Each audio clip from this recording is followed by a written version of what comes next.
नमस्कार, हम नीलू राय आप लोगन खातिर भोजपुरी में चैती गीत लेके उपस्थित भइल बनी। चैत के महीना बा और चैती गीत होकेला त सुनी लोगिन, इंजॉय करी लोगिन। नीक लगी, बढ़िया लगी तो लाइक करब लोगिन, सब्सक्राइब करब लोगिन। तो चैती गीत के महात्म ये होखेला कि जब गाना के लाइन ख़त्म होला तो रामा वर्ड आवेला, रामा रामा शब्द आई। तो सुनी लोगिन, इंजॉय करी लोगिन। अरे सुतला में काहे के जगवला हो रामा भोरे भोरे।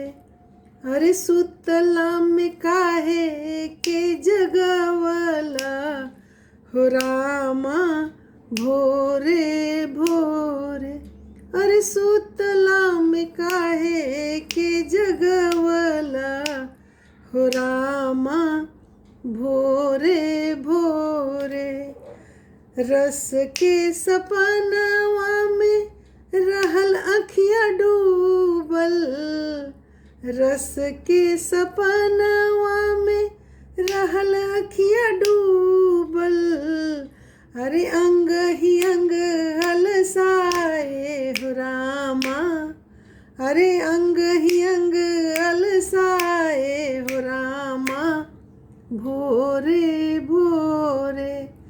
अरे अंग ही अंग अलसाए हो रामा भोरे भोरे। अरे सुतला में काहे के जगवला हो रामा भोरे भोरे। अरे पिया बिना हिया मोरा कुह के लरामा, पिया बिना हिया मोरा कुह के लरामा।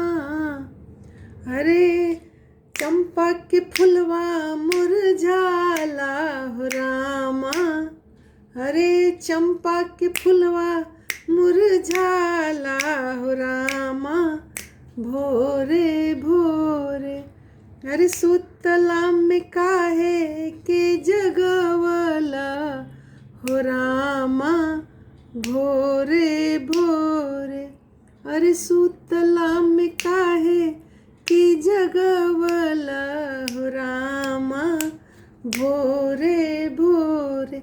अरे सुतला में काहे के जगवला हो रामा भोरे भोरे।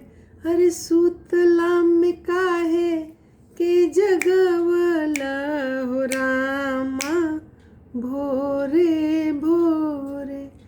अरे भोरे भोरे सुतला में काहे के जगवला हो रामा भोरे भोरे। Thank you.